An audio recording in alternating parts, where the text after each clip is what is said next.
Shalom Bapak Ibu Saudara-saudari rekan-rekan sekalian. Memasuki minggu sengsara, saya ingin mengajak kita semua untuk merenungkan satu tema, yaitu selfless passion. Di dalam masa-masa Paskah ini kita sering sekali mendengar kata passion. Selain karena film The Passion of the Christ yang sudah mungkin sering kita saksikan ya, terutama di masa-masa Paskah ini, kata passion itu sendiri juga berarti penderitaan atau sengsara. Ya, di dalam kalender gereja kita tahu minggu ini adalah minggu-minggu sengsara Tuhan Yesus yang di dalam bahasa Inggris disebut Passion Week.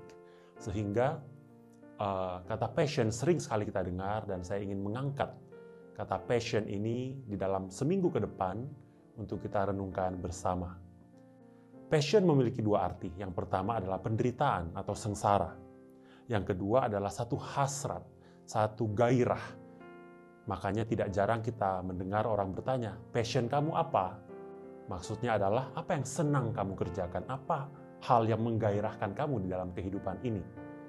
Nah, tidak jarang passion itu merupakan sesuatu yang kita itu sangat senangi, sangat kita gemari, dan itu hanya berpusat pada diri kita. Ya, sangat egois sebetulnya, sangat selfish.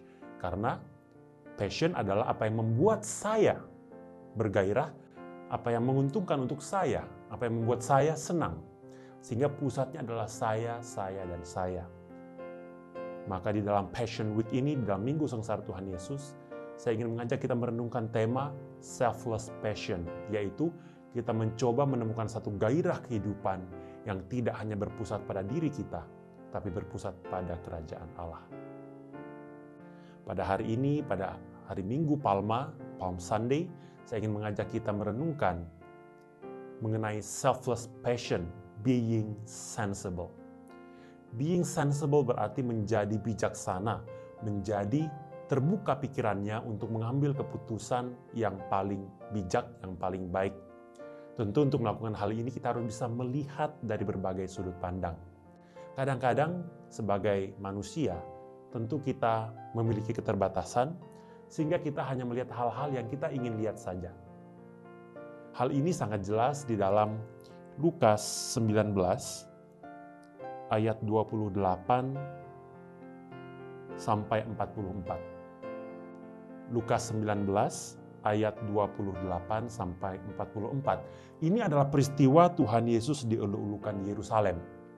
Tuhan Yesus masuk ke Yerusalem menunggangi seekor keledai, dan orang banyak berkumpul mengiringi dia.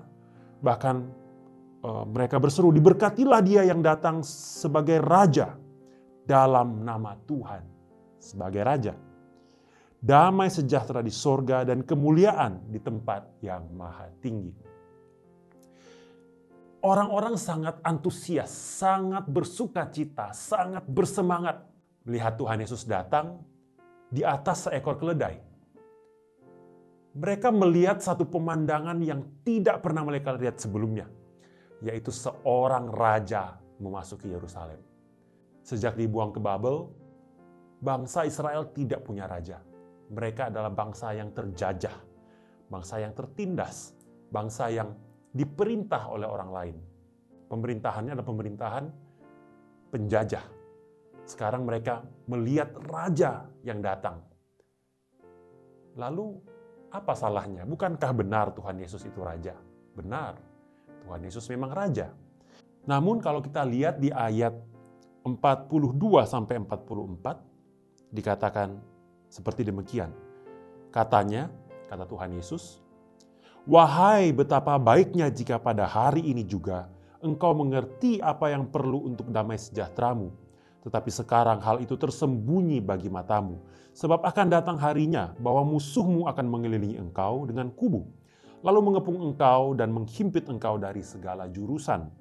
Dan mereka akan membinasakan engkau beserta dengan pendudukmu, dan pada tembokmu mereka tidak akan membiarkan satu batu pun tinggal terletak di atas batu yang lain.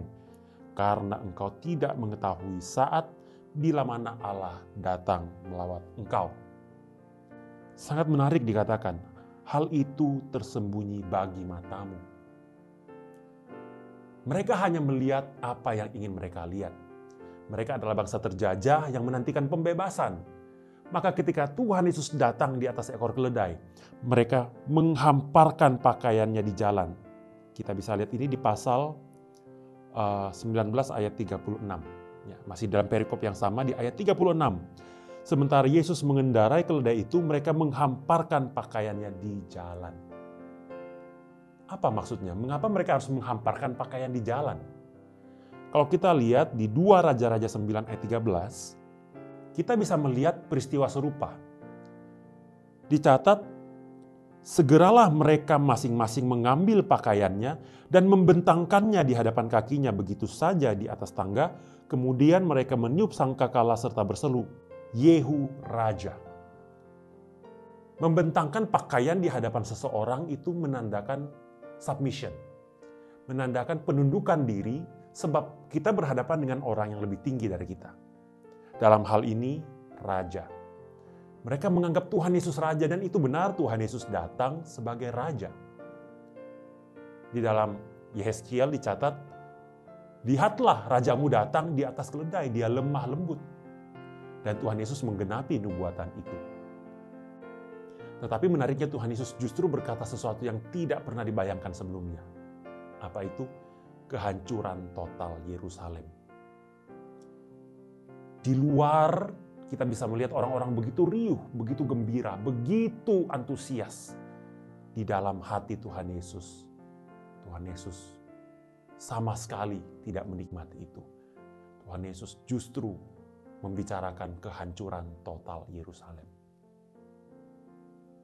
Apa yang Tuhan lihat, mereka tidak lihat. Bahkan Tuhan mengatakan hal itu tersembunyi dari mata mereka. Apa yang tersembunyi? Saat ketika Tuhan melawat mereka. Saudara-saudari, tidak jarang, bukan? Kita juga hanya melihat apa yang ingin kita lihat. Kita mungkin bisa mengklaim kita sedang melayani Tuhan. Kita bersukacita di dalam nama Tuhan. Kita mengagungkan Tuhan, merajakan Yesus. Betul, dia adalah Raja. Tapi mungkin saja yang kita layani bukan Raja itu, tetapi kebutuhan kita sendiri, kehendak kita sendiri, ego kita sendiri.